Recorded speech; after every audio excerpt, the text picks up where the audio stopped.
আপনার সন্তান কি পড়তে বসলে ছটপট করে, 10 মিনিট পড়াতে বসলে তারপর আর মন বসতে চায় না? অনেক সময় কঠোর পরিশ্রম করে, খুব পড়াশোনা করে, তাও গিয়ে দেখবেন পরীক্ষার রেজাল্ট খারাপ হচ্ছে। বিশ্বাস করুন, এটি কেবলমাত্র বাচ্চার দোষ নয়, হতে পারে আপনার সন্তান যে ঘরে বসে বই পড়ছে, যে ঘরে বসে পড়াশুনো করছে, সেই ঘরের কিছুটা অপশক্তি কিংবা কিছুটা নেগেটিভ শক্তি কিংবা বাস্তু দোষ প্রধান কারণ হতে পারে। দর্শক বন্ধু, আজকে শুধু 5 মিনিট, শুধু আপনাদের 5টা মিনিট সময় নেব, 3টি গোপন উপায় বলবো। যদি আপনি করতে পারেন, আপনার বাচ্চা, আপনার সন্তান পড়াশোনায় আমূল পরিবর্তন আসবে। শুধু ভিডিওটি একটু মনোযোগ সহকারে প্রথম থেকে শেষ অবধি দেখতে হবে। 3 নম্বর যে উপায়টি বলবো, সেই উপায়টা কিন্তু খুব ভাইটাল এবং সহজ। যদি আপনি করতে পারেন, আপনার সন্তান পড়াশোনায় মন বসবেই। দর্শক বন্ধু, শুধু একটা সেকেন্ডও ভিডিও মিস করা যাবে না। দর্শক বন্ধু, বাস্তুশাস্ত্র অনুযায়ী আপনার সন্তান কিংবা যারা পড়াশুনো করছেন, পড়াশুনো করবার জন্য বাস্তুতে যে সঠিক দিকটা বলা হয়েছে, সেই দিকটি হলো উত্তর পূর্ব, অর্থাৎ ঈশান কোণ। দর্শক, ঈশান কোণ ছাড়া আপনি অন্য জায়গায় পড়াশুনো করলে সেই পড়াশুনোর জিনিসটা আপনি মনে রাখতে পারবেন না। বিশেষ করে খেয়াল করবেন, আপনি কেউ পড়াশুনো করছেন, সে নিজে খেয়াল করবে কিংবা আপনার সন্তান পড়াশুনো করছে, তাহলে কি করবেন? সে যখন পড়তে বসছে, সেই সময়টা তার মুখ সব সময় পূর্ব দিকে নইলে উত্তর দিকে যেন থাকে, এটি সব সময় খেয়াল করবেন। এতে কি হবে? আপনার সন্তানের কিংবা যারা পড়াশুনো করছেন তাদের পড়াশুনো করার এনার্জিটা পাবে, তারা মস্তিষ্ক তাদের শান্ত থাকবে, তারা যে জিনিসটা পড়বে সেই জিনিসটা তাদের মনে থাকবে এবং স্মৃতিশক্তি বাড়াতে সাহায্য করবে। যদি আপনি উত্তর দিকে কিংবা পূর্ব দিকে ফিরে বই পড়ান কিংবা যখন পড়তে বসছে সেই বসার সময়টা, টেবিলের উপর, যে টেবিলটার উপর পড়তে বসছে সেই টেবিলটা খেয়াল করবেন।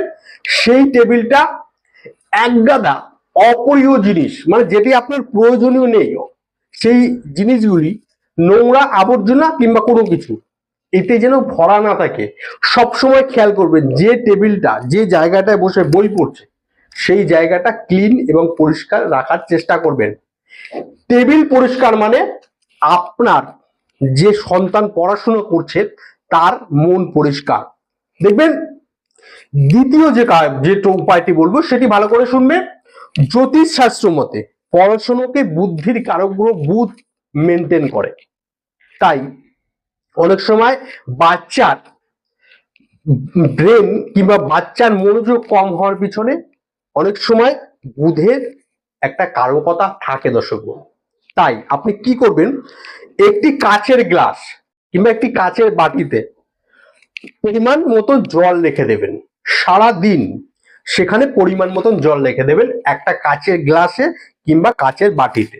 সেটি রাখবেন কোথায়? যেখানে পড়তে বসছে সেই টেবিলের উপর। তাহলে কি হবে?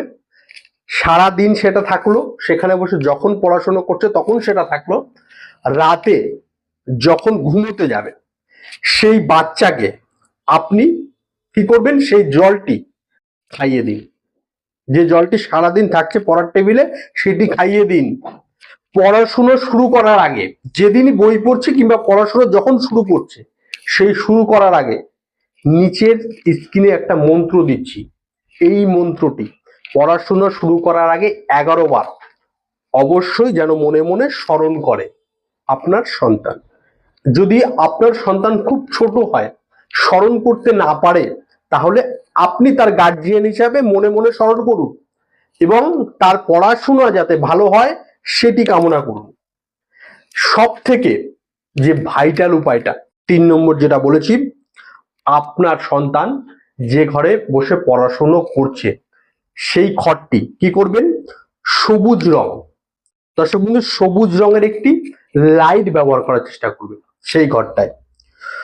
সেই ঘরে সবুজ রঙের কোনো গাছ, দেখেন এখন ইনডোর বহু প্লান্ট পাওয়া যায় যেগুলো ঘরের মধ্যে গাছ, সেরকম কোনো গাছ, সেই কোনো গাছ আপনি কি করবেন, আপনার সন্তান যে টেবিলে বসে পড়ছে সেই টেবিলে রেখে দেবেন।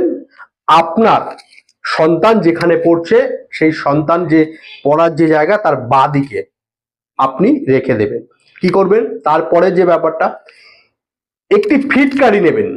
ফিটকারিটা নিয়ে সেই ফিটকারি কিছুটা টুকরো করে আশেপাশে যে টেবিল কিংবা যে ঘরে বসে পড়াশোনা করছে সেই ঘরে আপনি রেখে দিন, নানান জায়গায় টুকরো টুকরো করে।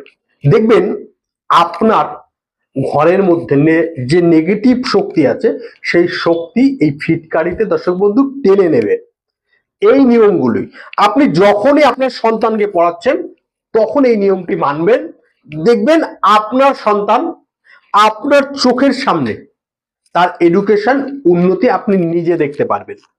দর্শক বন্ধু, ভিডিওটি ভালো লাগলে একটি লাইক করতে ভুলবেন না এবং সেই সব মা বাবার কাছে শেয়ার করুন সন্তানের এডুকেশন নিয়ে চিন্তায় আছে। দর্শক বন্ধু, আজকের মতন বিদায় নিলাম। ভালো থাকুন, সুখে থাকুন, অপরকে ভালো রাখুন। জয় মা তারা, জয় গুরু বামদেব।